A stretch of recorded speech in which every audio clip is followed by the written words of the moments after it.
Boa noite, pessoal. Sejam bem-vindos a mais um Longe Talks. Boa noite, Eli. Boa noite, Milton. Bom, hoje eu vou começar com uma provocação, Milton. Eu queria que você falasse para nós, a Eli, ela tem essa fala muito bem pontuada. Quem que é o Milton? Mas não o Milton médico, não o Milton geriatra. Quem que é a pessoa Milton? Conta para nós. Vou contar, então, o Milton para além do Lattes, né, do currículo, isso. Então, primeiro, obrigado, Eli, Jéssica, sou muito fã do trabalho de vocês, parabéns aí pelo Longe Talks, que é um canal incrível para levar reflexões, para a gente falar sobre a longevidade. Quem é o Milton, né, para além do currículo? Milton é uma pessoa que gosta de ser divertido, um libriano que às vezes acredita em signo, às vezes não acredita em signo, então um pouco indeciso também até se acredita ou não em signo. É, eu gosto bastante gosto de esporte, gosto de relaxar, gosto de estar com a família, com amigos, e sou pai de pet, tenho uma cachorrinha, Tina, que é um xodozinho, e eu acho que é isso, assim, eu acho que o Milton é uma pessoa que tenta ser um amigo, um ouvinte, para além do Lattes, mas também no Lattes, né? Também no currículo. Então, acho que é um pouquinho aí de quem sou eu para fora da área acadêmica. Perfeito, Milton. É legal a gente fazer isso, porque geralmente a gente fica muito preso a quem a gente é profissionalmente, né? E acaba deixando um pouquinho de lado a parte mais importante. Então, Milton, agora entrando um pouquinho, né, nessa questão profissional, eu queria que você falasse em relação à parte de sexualidade mesmo, né? Durante o processo de envelhecimento. Eu acho que esse é um tema muito velado. Aliás, o tema envelhecimento em si já tem muito estigma, né? Mas esse é pior ainda. Então, a gente tem que abrir mesmo, e eu queria que você falasse um pouquinho sobre isso, até como é que as pessoas se percebem nesse momento, como é que elas interpretam essa fala, como é que elas interpretam este momento de vida em relação à sexualidade. Então, eu queria que você falasse um pouquinho sobre isso. Maravilha. Então, Jéssica, ali, esse tema da sexualidade, né? Eu sou geriatra, eu atuo em consultório, em hospital, mas um dos temas que eu gosto de estudar também, além de todos os temas da geriatria e da gerontologia, é a sexualidade. E uma das mensagens que todas as pessoas que estão em processo de envelhecimento, que é todo mundo, né? De quem nasceu a quem está no processo de finitude, a gente tem que levar essa mensagem vamos nos provocar o que é sexualidade. Então eu queria que todo mundo fizesse essa pergunta para si, porque muitas vezes a gente associa sexualidade a sexo, e associa sexo a só uma penetração, mas sexualidade é muito além do que sexo. Então sexualidade é eu me vestir, é eu passar um perfume, é eu gostar do cheiro, no meu cheiro, é eu olhar no espelho e me sentir bonita ou bonito, é eu dançar, é eu abraçar, eu ter um carinho, eu dormir de conchinha, eu fazer uma massagem gostosa, eu beijar. Enfim, sexualidade é tudo. E cada um vai ter a sua maneira de expressar a sexualidade. E a partir do momento que a gente entende que sexualidade é algo muito amplo, como isso, como beijar, o carinho, a massagem, o se sentir bonita, bonito, desejado, desejante, a gente entende que sexualidade não acaba quando a gente vai dormir com 59 e acorda com 60 anos. Sexualidade, de novo, ela nos atravessa do nascer ao morrer e muda a forma como a gente vai se expressar sexualmente. E, claro, pode existir sexo na terceira idade, né? Na velhice, nos 60 mais, 70 mais, 80 mais, mas pode acontecer de outras formas também, como eu falei. Então, a primeira mensagem que a gente tem que falar é: sexualidade é algo muito amplo. E, sendo muito amplo, a gente tem que, não pode, a grande mensagem não pode proibir o assunto. Porque quando a gente proíbe o assunto de ser discutido, a gente gera os tabus e faz como você falou, que é esse nosso movimento que a gente tem que fazer, não só com a longevidade, de tirar aí a longevidade do tapete, da invisibilidade, mas também a sexualidade. E a sexualidade tem que ser falada, falando abertamente sobre a diversidade, entendendo que cada pessoa é única, cada pessoa idosa vai ter um processo, uma biografia, vai ter o direito de poder se expressar sexualmente, se quiser, e de novo, como um direito, né? A gente não quer também criar um padrão para que a pessoa idosa se sinta obrigada a se expressar sexualmente como jovem ou como ela se expressou aos 30, aos 20 anos. Então, é um assunto muito amplo para a gente discutir, para a gente ir falando sobre dificuldades, sobre preconceitos, sobre intervenções que são possíveis, pensando nisso, seja para uma mulher idosa, para um homem idoso, mas enfim, é um assunto muito amplo e é um assunto que a gente tem que se permitir aprender, mas também desaprender. Muita coisa que a gente aprendeu errado é calcado às vezes em preconceitos.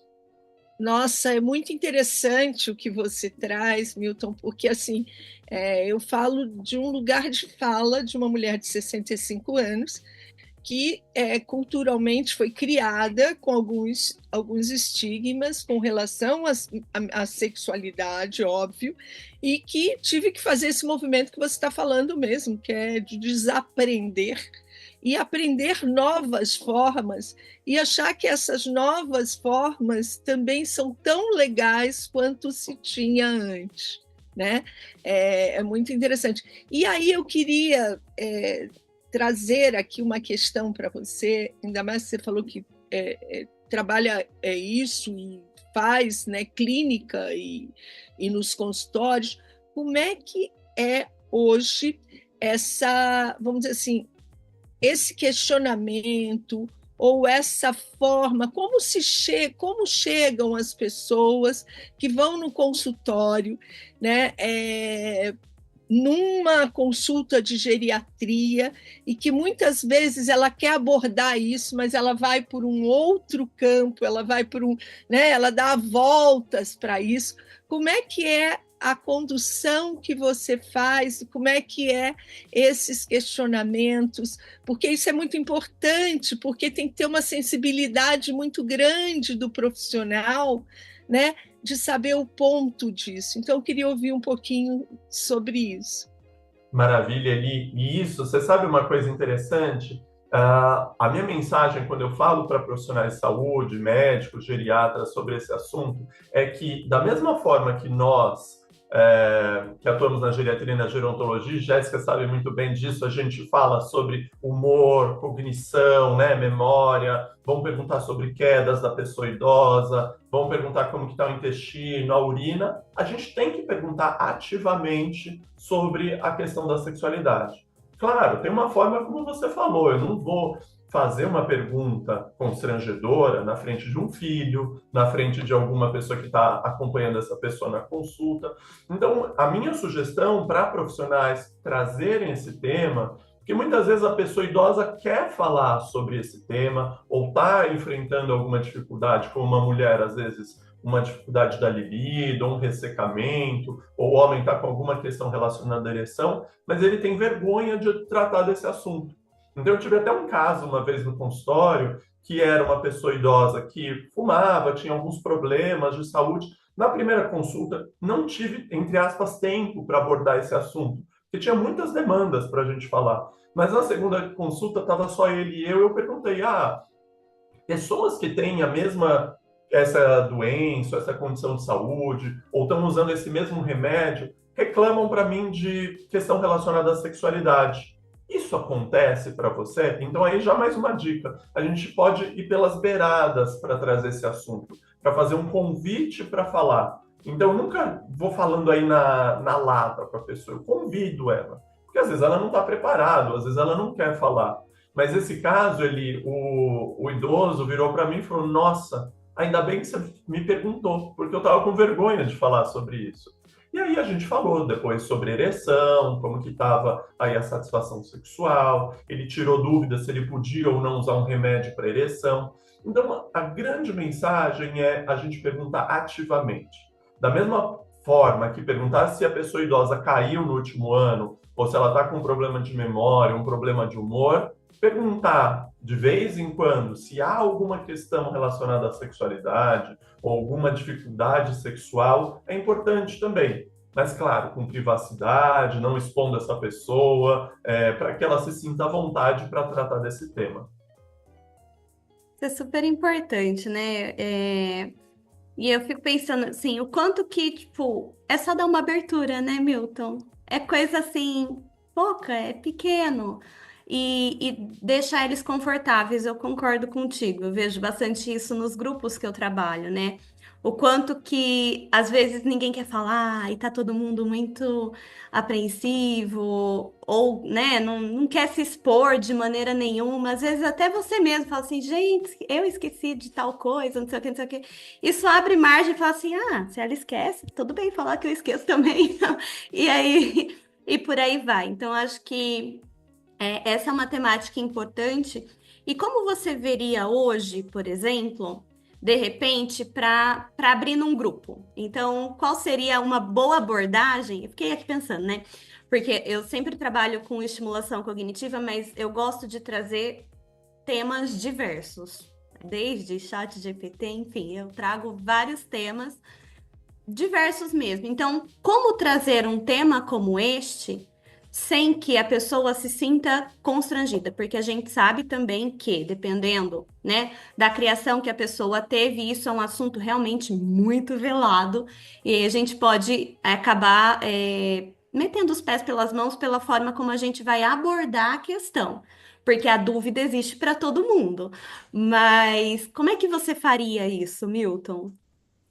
Muito legal, Jéssica, porque eu também gosto muito de grupos, e grupo pode ser tanto terapêutico, pode gerar aí capital social, né, que as pessoas se conectam. Então, a gente tem uma experiência aqui no ambulatório de sexualidade aqui do Hospital das Clínicas, em que mensalmente a gente faz um grupo com as pessoas idosas e os profissionais para a gente falar. E a gente deixa muito aberto cada momento aí para falar. Geralmente eu começo conduzindo meio que para isso, quebrar o gelo. Então eu trago alguma questão. Então eu sugiro às vezes para começar um grupo a gente trazer uma questão para quebrar o gelo.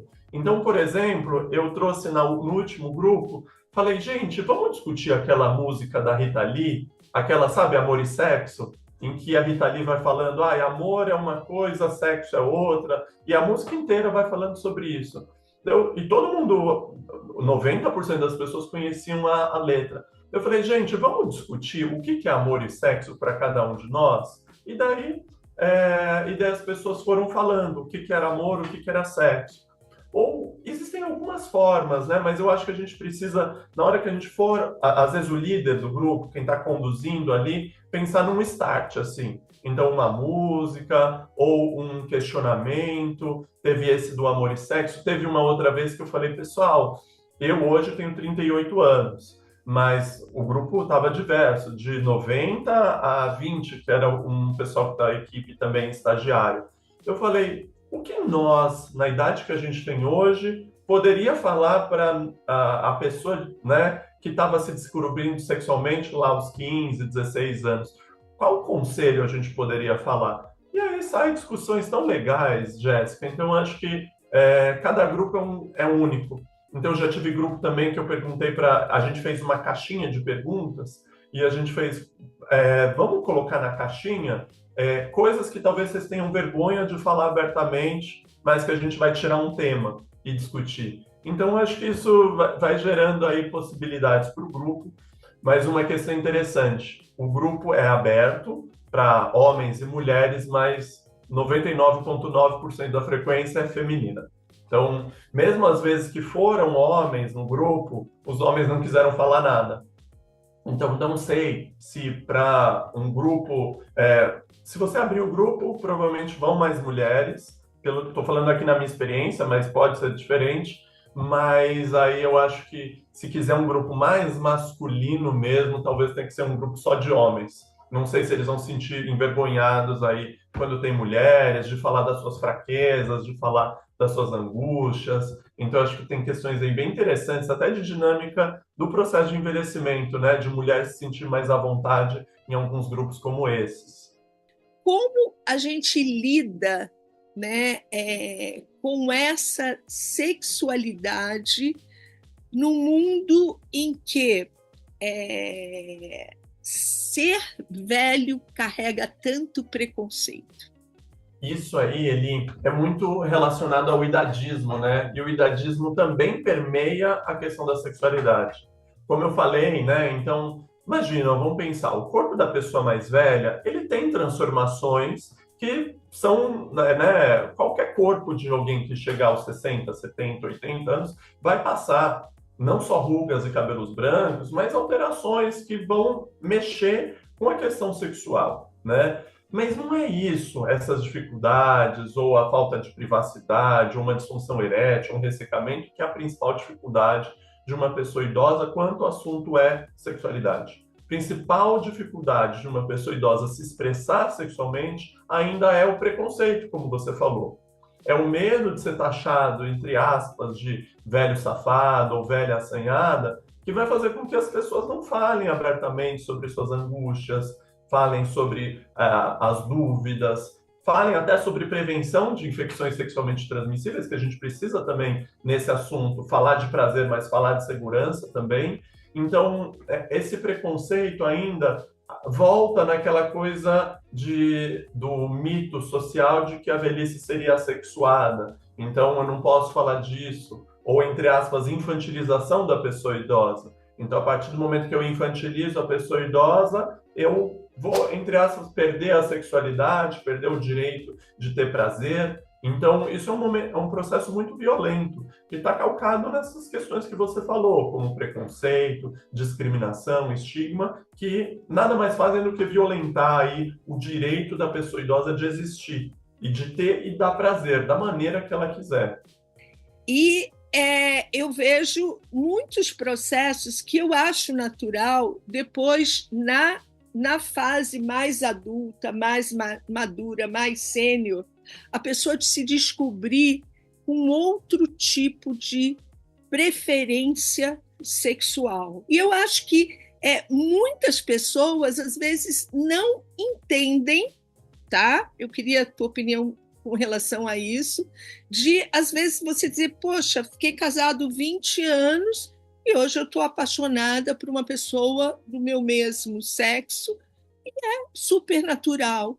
Isso também é um processo que, quando você vê nos casos de pessoas sêniores, também acontece. Eli, obrigado da gente falar também de diversidade, né? Porque eu costumo falar isso, que a gente, né, eu, você, Jéssica e muitos outros que a gente milita pelos direitos da pessoa idosa, a gente é a favor de uma cultura anti-idadista. Só que não basta a gente falar só de um preconceito ou de uma discriminação que é o idadismo que atinge as pessoas idosas. A gente tem que falar de todos os preconceitos, né? E aí que você trouxe um importante, que é a LGBTfobia, né? E vamos pensar de pessoas LGBTs, lésbicas, gays, bissexuais, pessoas transexuais, pessoas trans.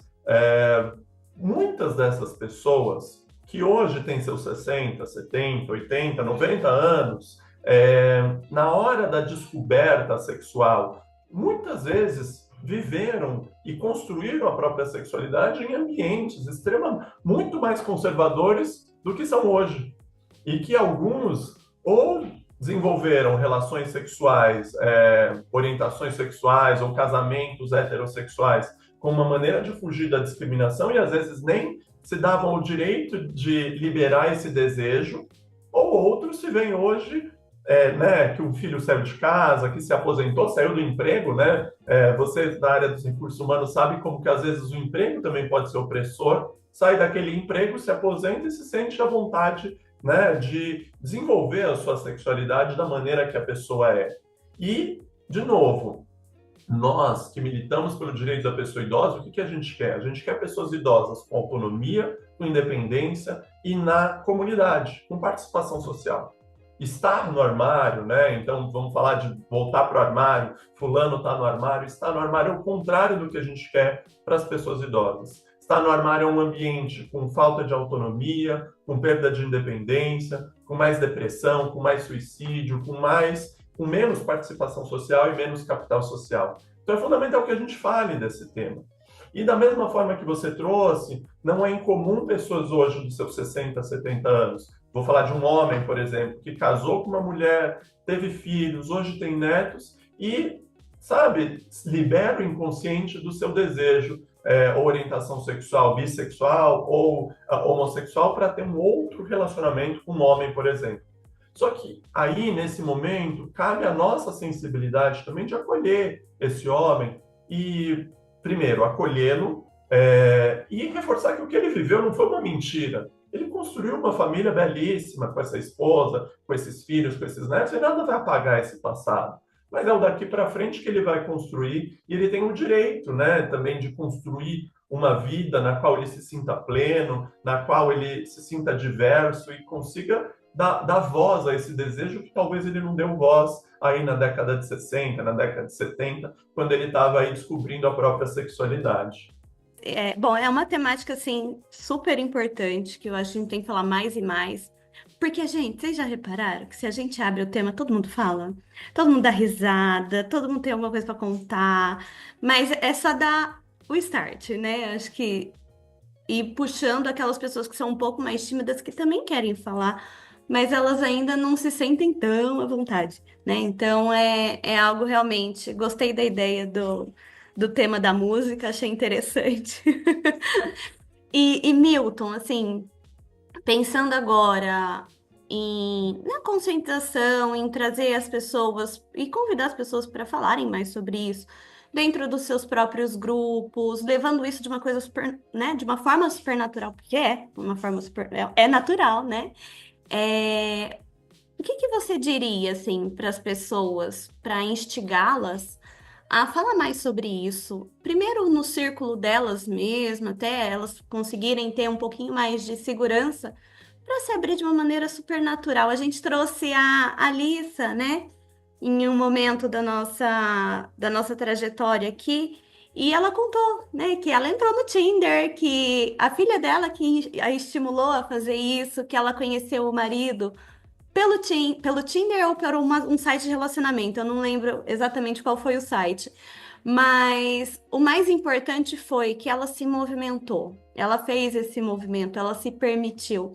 E assim, ela disse que foi incrível. Foram descobertas e redescobertas. E que ela nunca tinha se imaginado entrando sozinha no apartamento de um homem. Então aquilo para ela era algo único, né? Então, assim, o quanto que é importante a gente também se redescobrir o tempo inteiro, né, em diferentes momentos da nossa vida. Então, o que você deixaria aí de mensagem para essas pessoas? Então, você falou agora no final uma palavra incrível, que é se descobrir. Então, não é porque a gente tem 60, 70, 80 anos que a gente não pode ter o direito de se descobrir.